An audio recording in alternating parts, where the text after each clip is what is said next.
Timnas Indonesia versus Timnas Thailand berakhir sama kuat. Indonesia menghadapi Thailand dalam lanjutan Piala AFF 2022. Laga ini digelar di Stadion Gelora Bung Karno, Senayan, Jakarta Pusat. Tensi tinggi permainan telah terjadi dari awal peluit dibunyikan. Timnas Thailand mengambil alih permainan dengan mengurung pertahanan timnas. Beberapa kali Thailand mendapatkan peluang, akan tetapi lini pertahanan skuad Garuda masih cukup solid. Indonesia beberapa kali mendapat peluang dari Egy dan Witan Sulaiman melalui serangan balik cepat.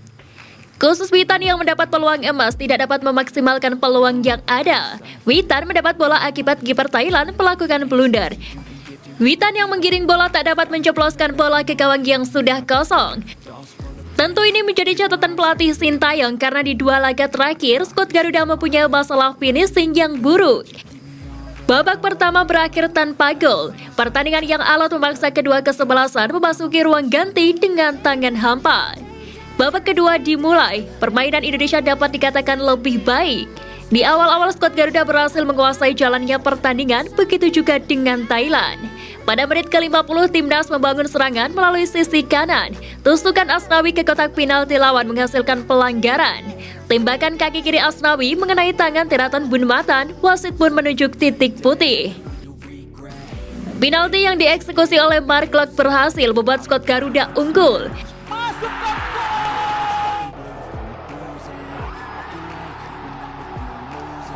Di menit ke-62, Sandrawat Diamiter mendapat kartu merah karena melanggar Sadil Ramdhani. Bermain dengan 10 orang, Thailand tetap dapat melancarkan serangan. Hasilnya pada menit ke-79, Sarah Yoyan berhasil mencetak gol penyama kedudukan.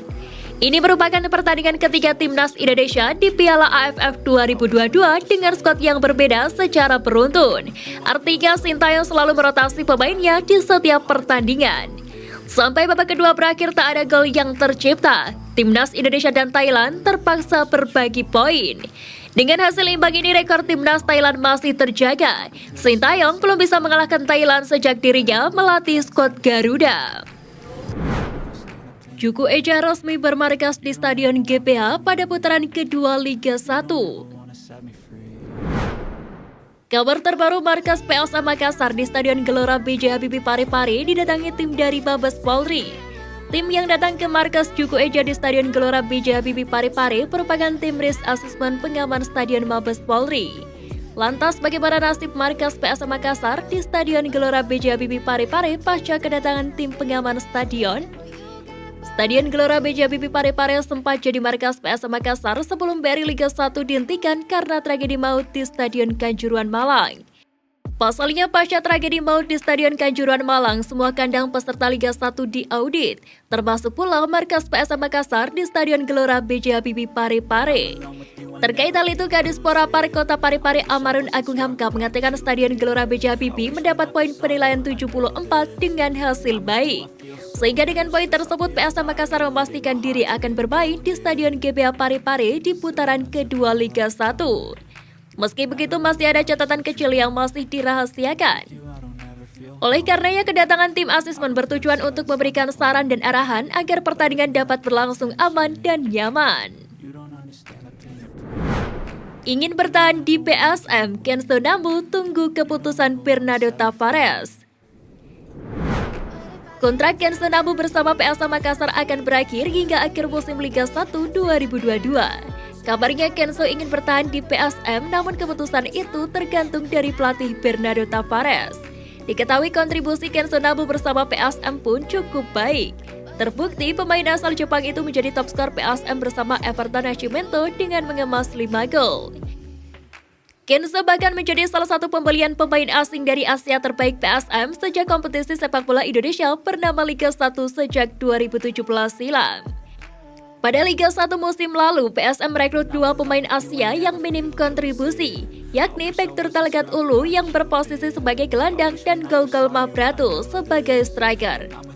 Keduanya pun tidak mencetak gol sama sekali. Agen Bernardo Tavares Asmi Ponti pun mengatakan bahwa beberapa tahun terakhir, PSM memang mendapatkan pemain asing Asia yang kurang memberikan efek pada klub. Di samping itu, Asmi pun menjelaskan bersama PSM Kenzo Nambu sebetulnya masih dalam adaptasi.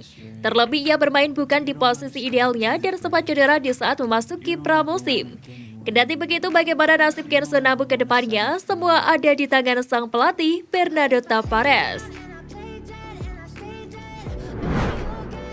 Supporter inginkan Bayu Pradana dan Rizky Pelu jadi tandem fluid. PSM Makassar disarankan mendatangkan pemain tengah pada bursa transfer Liga 1 musim 2022-2023. Diketahui jendela transfer paruh musim baru akan dibuka pada tanggal 2 hingga 30 Januari mendatang. Hal tersebut diungkapkan pengamat sepak bola Muhammad Hanafing Ibrahim beberapa waktu lalu. Terkait hal itu, dua pemain tengah dianggap layak didatangkan PSM Makassar, yakni Bayu Pradana dan Rizky Pelu. Keduanya dianggap bisa mendampingi William Pluim. Apalagi lini depan PSM Makassar dianggap cukup mumpuni musim ini. Keduanya pun pernah dihubungkan dengan juara Piala Indonesia 2019 di awal musim lalu, namun sayang tidak terrealisasi. Di samping itu, ex-punggawa timnas Indonesia ini pandai dalam membaca arah serangan lawan. Tak hanya itu, ia mampu memperlambat serangan lawan sehingga rekannya memiliki waktu kembali ke posisi masing-masing. You don't ever wanna give me wings. You don't ever wanna set me free. You know I'm addicted to you, and it's twisted. You've been gifted with the evil voodoo. Got me coming.